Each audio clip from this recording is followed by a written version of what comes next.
இந்த வீடியோவில் நம்ம எக்ஸசைஸ் 13 தான் பார்க்க போகிறோம். மிஸ்டர் ஜேன்றவர் வந்து இந்தியன் சிட்டிசனா, அவர் வந்து அப்ராடுக்கு போகிறாரு. என்னைக்குன்னா 1/4/2017 ஃபர்ஸ்ட் டைம். அப்புறம் வந்து அவர் எப்போ திரும்ப வராருன்னா 15/2/2024 தான் திரும்ப வராரு. ப்ரீவியஸ் இயர் 2024 to 25 185 டேஸ் வந்து இந்தியாவில் தான் இருந்திருக்காராம். அவரோட ரெசிடென்ஷியல் ஸ்டேட்டஸ் 2025 to 26க்கு என்னதுன்னு கேட்குறாங்க. ஃபர்ஸ்ட் நம்ம கொஸ்டினை ஷார்ட்டாக எழுதிக்கலாம். 1/4/2017 அவர் வந்து இந்தியா விட்டு போறாரு ஃபர்ஸ்ட் டைம். நெக்ஸ்ட் எப்போ திரும்ப வராருன்னா 15/2/2024 வராரு. நெக்ஸ்ட் 2024 to 25 மொத்தமா 185 டேஸ் வந்து இந்தியாவில் ஸ்டே பண்ணியிருக்காராம். நம்மளோட அசஸ்மெண்ட் இயர் வந்து April 1, 2025 இருந்து March 31, 2026 வரைக்கும்.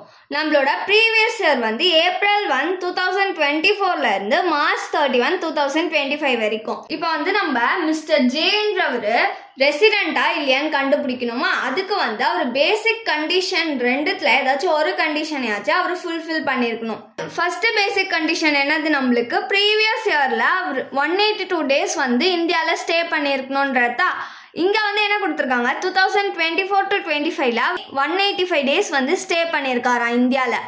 அப்போ 182 டேஸ்க்கு மேலேயே இவர் வந்து ஸ்டே பண்ணியிருக்காரு. இவர் ஃபர்ஸ்ட் பேசிக் கண்டிஷனை சாட்டிஸ்ஃபை பண்ணிட்டாரு. அதை நம்ம வேர்டிங்ஸ்ல எழுதிக்கலாம். பேசிக் கண்டிஷன் அண்டர் செக்ஷன் 6 of 1 கீழே 182 டேஸ் அப்படின்னா அதுக்கு மேலே ஸ்டே பண்ணியிருக்கணும் இந்தியாவில் அப்படின்ற கண்டிஷனை வந்து இவர் சாட்டிஸ்ஃபை பண்ணிட்டாரு. அதனால மிஸ்டர் ஜேன்றவர் ரெசிடென்ட். இப்போ நம்ம மிஸ்டர் ஜேன்றவர் ரெசிடென்ட்னு கண்டுபிடிச்சிட்டோமா? நெக்ஸ்ட் என்ன கண்டுபிடிக்கணும், அவர் ஆர்டினரிலி ரெசிடென்ட்டா இல்லை நாட் ஆர்டினரிலி ரெசிடென்டான்னு கண்டுபிடிக்கணும். ஆர்டினரிலி ரெசிடென்ட்னா அவர் 2 அடிஷ்னல் கண்டிஷனையுமே ஃபுல்ஃபில் பண்ணியிருக்கணும். ஃபர்ஸ்ட் அடிஷ்னல் கண்டிஷன் என்னது, நம்மளுக்கு 10 ப்ரிசீடிங் ப்ரீவியஸ் இயர்ல 2 இயர்ஸ் வந்து இந்தியாவில் ஸ்டே பண்ணியிருக்கணுமா? ஸ்டே பண்ணியிருக்காருன்னு பார்க்கலாம். 10 ப்ரிசீடிங் ப்ரீவியஸ் இயர்னா நம்மளுக்கு April 1, 2014 இருந்து March 31, 2024 வரைக்கும். அவர் ஃபர்ஸ்ட் டைம் எப்போ இந்தியா விட்டு போறாருன்னா 2017 தான் போறாரு. அப்போ 2014 to 15 வந்து அவர் இந்தியாவில் தான் இருந்திருக்காரு. So 365 days. நெக்ஸ்ட் 2015 to 16 அவர் இந்தியாவில் தான் இருக்காரு. So 366 days. 2016ன்றது நம்மளுக்கு லீப் இயர். So 366 days. அப்போ 10 ப்ரிசீடிங் ப்ரீவியஸ் இயர்ல அவர் மொத்தமா 2 இயர்ஸ் வந்து இந்தியாவில் தான் ஸ்டே பண்ணியிருக்காரு. ஃபர்ஸ்ட் அடிஷ்னல் கண்டிஷனை சாட்டிஸ்ஃபை பண்ணிட்டாரு.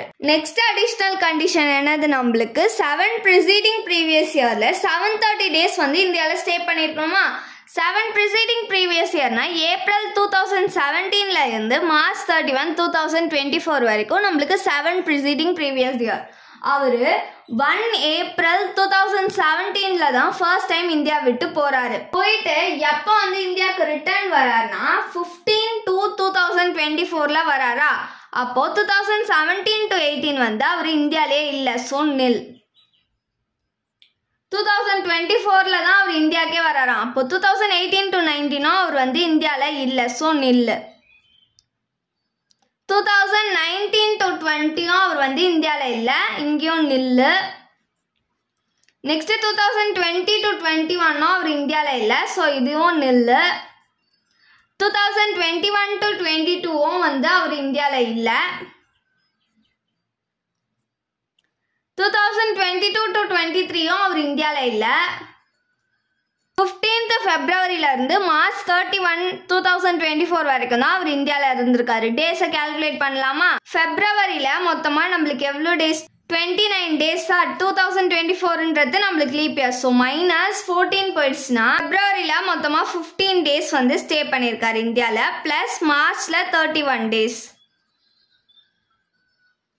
இதை நம்ம ஆட் பண்ணோம்னா நம்மளுக்கு 46 டேஸ் கிடைக்கும். அப்போ 2023 to 24 அவர் 46 டேஸ் தான் ஸ்டே பண்ணியிருக்காரு. 7 ப்ரிசீடிங் ப்ரீவியஸ் இயர்ல மொத்தமாகவே அவர் 46 டேஸ் தான் ஸ்டே பண்ணியிருக்காரு. ஆனால் 7 ப்ரிசீடிங் ப்ரீவியஸ் இயர்ல 730 டேஸ் வந்து அவர் ஸ்டே பண்ணியிருக்கணுமா? 730 டேஸ் அவர் வந்து ஸ்டே பண்ணல. 46 டேஸ் தான் அவர் ஸ்டே பண்ணியிருக்காரு. அப்போ நம்மளோட செகண்ட் அடிஷ்னல் கண்டிஷனை இவர் ஃபுல்ஃபில் பண்ணல. ஒரு அடிஷ்னல் கண்டிஷன் தான் ஃபுல்ஃபில் பண்ணியிருக்காரு. அப்போ இவர் வந்து நாட் ஆர்டினரிலி ரெசிடென்ட். இதை நம்ம வேர்டிங்ஸ்ல எழுதிக்கலாம். அண்டர் செக்ஷன் 6 of 6A கீழே இவர் வந்து 10 ப்ரிசீடிங் ப்ரீவியஸ் இயர்ல 2 இயர்ஸ் வந்து இந்தியாவில் தான் இருக்காரு. ஸோ இந்த கண்டிஷனை அவர் சாட்டிஸ்ஃபை பண்ணிட்டாரு. அண்டர் செக்ஷன் 6 ஆஃப் 6A கீழே அவர் வந்து 7 ப்ரிசீடிங் ப்ரீவியஸ் இயரில் அட்லீஸ்ட் 730 டேஸ் ஆச்சு ஸ்டே பண்ணியிருக்கணும். அவர் வந்து ஸ்டே பண்ணலை, அதனால் இந்த கண்டிஷனை அவர் சாட்டிஸ்ஃபை பண்ணலை. மிஸ்டர் ஜேன்றவர் ரெசிடென்ட், அதுக்கப்புறம் not ordinarily resident. 2025 to 26 assessment இருக்கு. ஏன்னா அவர் வந்து ஒரு அடிஷ்னல் கண்டிஷனை மட்டும்தான் ஃபுல்ஃபில் பண்ணியிருக்காரு. தேங்க்ஸ் ஃபார் வாட்சிங்.